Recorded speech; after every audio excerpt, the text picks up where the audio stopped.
کے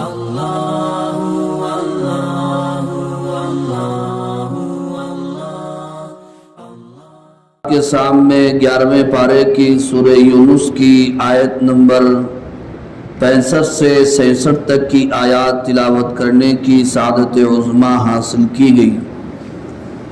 ان آیات کا تعلق ان سے پہلی والی آیات ہی سے ہے جن آیات کی تفسیر آپ حضرات نے کل یہاں پر بفضلہ تعالی سماعت فرمایا تھا۔ وہ اس طور پر کہ ان سے پہلی والی آیات میں حق تعالی شانہ اللہ جل جلالہ عما نوالہ نے اولیاء اللہ کی تعریف و توصیف اور علامتیں و نشانیاں بیان فرمائی۔ اب اس کے بعد اللہ تعالیٰ نے اپنے حبیب کو کافروں کے ستانے اور پریشان کرنے پر تسلی دی، اور اس کے بعد والی آیت کریمہ میں شرک کی تردید فرمائی۔ پھر اس کے بعد والی آیت کریمہ میں اللہ تعالیٰ نے اپنی قدرت کی نشانیاں ذکر کی۔ چنانچہ سورہ یونس کی آیت نمبر 65 میں اللہ تبارک و تعالیٰ اپنے محبوب کو تسلی دیتے ہوئے یہ بیان فرماتے ہیں وَلَا يَحْزُنْكَ قَوْلُهُمْ، اور اے نبی، اے پیغمبر، آپ کو ان کی باتیں رنج اور غم میں نہ ڈالیں۔ یہ لوگ آپ سے کہتے ہیں کہ آپ نبی نہیں ہیں، یا آپ اپنی طرف سے کلام بنا کر اللہ کا کلام ہونے کا دعویٰ کر رہے ہیں، نعوذ باللہ آپ جھوٹے ہیں، ساحر ہیں، جادوگر ہیں، اس طرح کی باتیں ہو رہی ہیں، تو اس سے آپ کو رنجیدہ خاطر ہونے کی ضرورت نہیں ہے۔ اور بھی پلاننگیں چل رہی ہیں، چلنے دیجئے، کچھ فرق نہیں پڑتا۔ اس لیے فرق نہیں پڑتا، آپ کے ساتھ اللہ ہے۔ من کان للہ کان اللہ لہو، جو اللہ کا ہو جاتا ہے اللہ اس کے ہو جاتے ہیں، اور جس کے اللہ ہو جاتے ہیں پوری کائنات اس کی ہو جاتی ہے۔ تو آپ کے ساتھ اللہ ہے، اور اللہ کے پاس پوری قوت اور طاقت ہے۔ جب اللہ کی حمایت و نصرت و حفاظت آپ کے ساتھ ہے تو پھر فکر و غم، رنج و ہم میں پڑنے کی ضرورت کیا ہے؟ اس لیے بیان فرمایا ان العزت للہ جمیعا، ساری کی ساری عزت اللہ ہی کے لیے ہے۔ عزت کے معنی غلبے کے آتے ہیں، عزت کے معنی قوت اور طاقت کے آتے ہیں۔ تو ساری طاقتیں، عزتیں، رفعتیں، قوتیں سب اللہ ہی کے قبضے میں ہے۔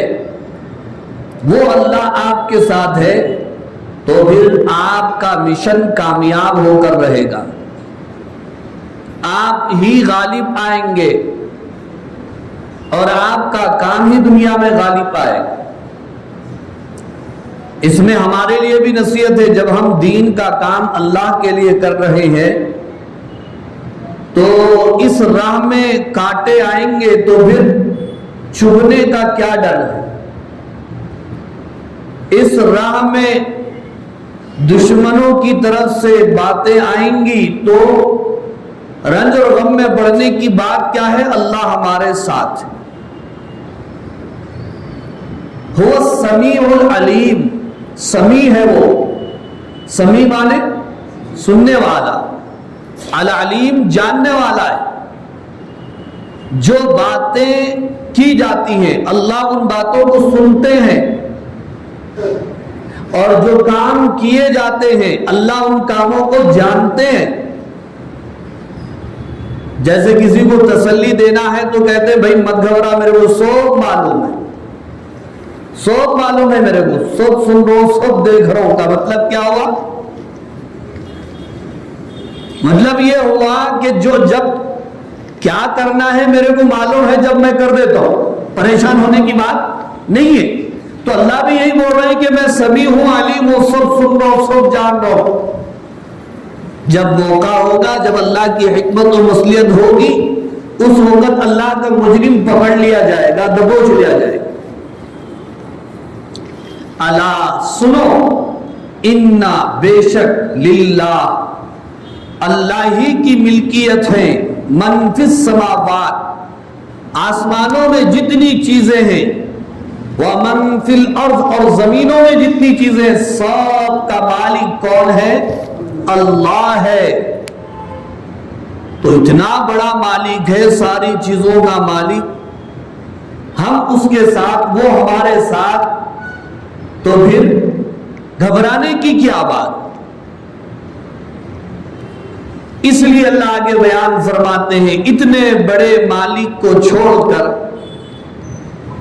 ایسوں کے پیچھے بڑھنا یا ایسے کمزوروں کو اللہ کی ملکیت میں شامل و شریک کرنا حماقت اور نادانی نہیں تو کیا ہے؟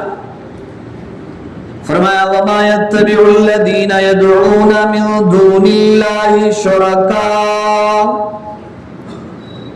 اور یہ لوگ اللہ تعالیٰ کو چھوڑ کر اوروں کو شریک بنا کر یدعون پکار رہے ہیں، اور ان کی یہ پکار غیر اللہ کو صرف اپنے خیال اور گمان سے ہے، ان کے پاس اس پر کوئی دلیل اور حجت نہیں۔ اللہ کو چھوڑ کر غیر کے سامنے سجدہ ریز ہونا، اپنا مشکل کشا حاجت روا سمجھنا، اللہ یوں بیان فرما رہے اس کے اوپر ان کے پاس کوئی دلیل اور ثبوت نہیں ہے، کوئی پروف نہیں ہے، نہ آسمانی پروف ہے، نہ کسی نبی اور پیغمبر کی دعوت ہے، بس عقل اپنا ذہن لڑاتے ہیں کہ بھئی ایسا نہیں کرنے سے ایسا ہو جائے گا، ویسا نہیں کرنے سے ایسا ہو جائے گا۔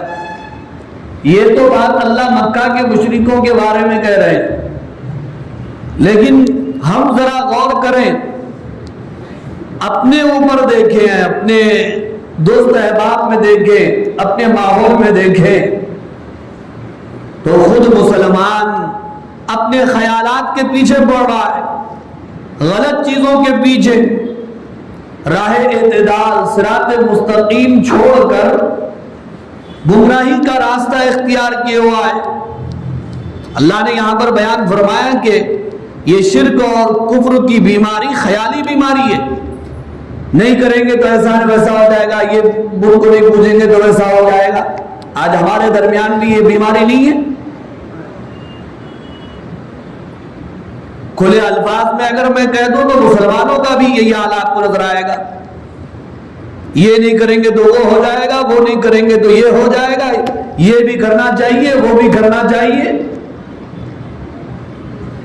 قرآن صاف عقیدے کی تعلیم اور توحید کی تعلیم دیتا ہے، اسی لیے ہمیں قرآن سے قریب ہونا چاہیے تاکہ ہمارا عقیدہ صاف ہو جائے، ہمارے ایمان اور یقین میں زیادتی ہو جائے۔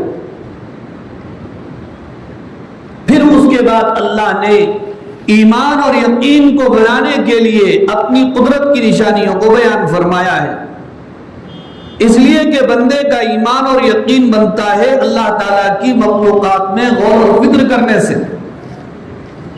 اللہ نظر نہیں آتے، اللہ تعالیٰ کی مخلوقات و مصنوعات نظر آتی ہیں، ان میں غور و فکر سے کام لے تو پھر اللہ مل جائے گا، اللہ تعالیٰ کی معرفت و پہچان حاصل ہو جائے گی۔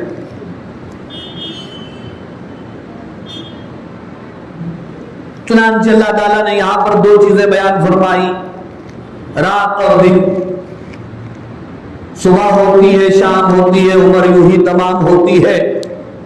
اللہ کے سورج سے، چاند سے، ستاروں سے، زمین اور آسمان سے، دن اور رات سے تو خوب فائدہ اٹھا رہے ہیں، لیکن ان میں غور و فکر کون کرتا ہے کہ نظام کون چلا رہا ہے اور اس کی مرضی کیا ہے؟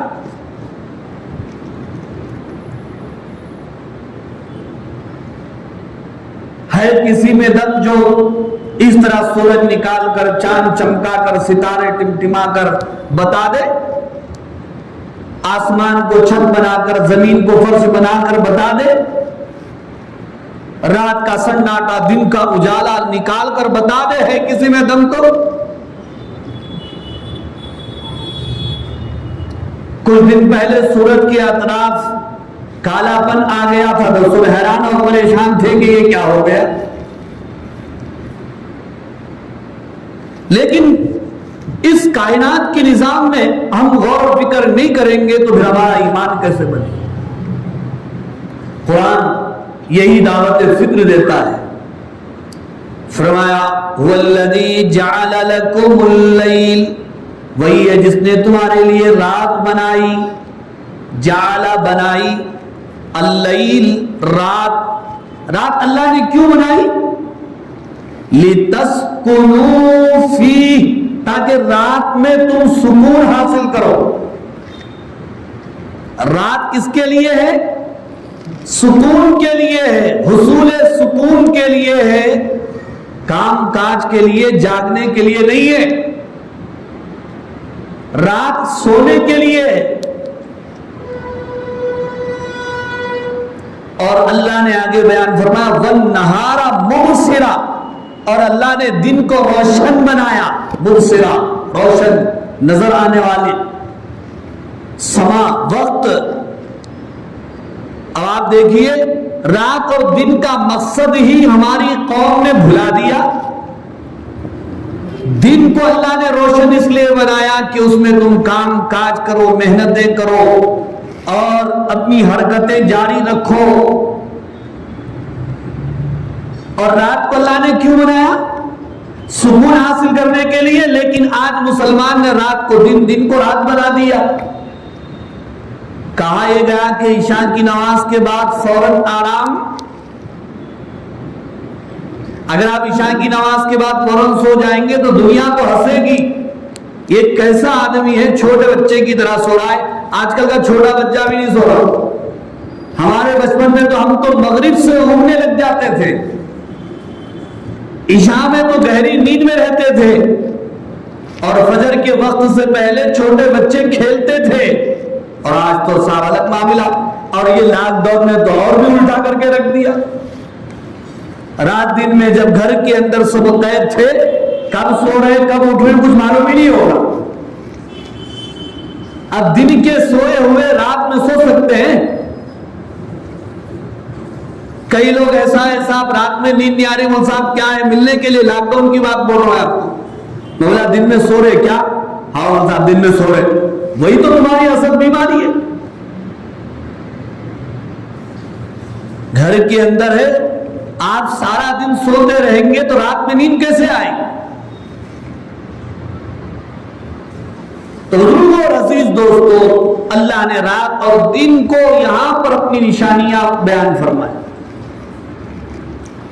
فرمایا کہ والذی جعل لکم اللیل لتسکنوا فیہ والنہار مبصرا، وہی ہے جس نے تمہارے لیے رات بنائی تاکہ تم اس میں سکون حاصل کرو.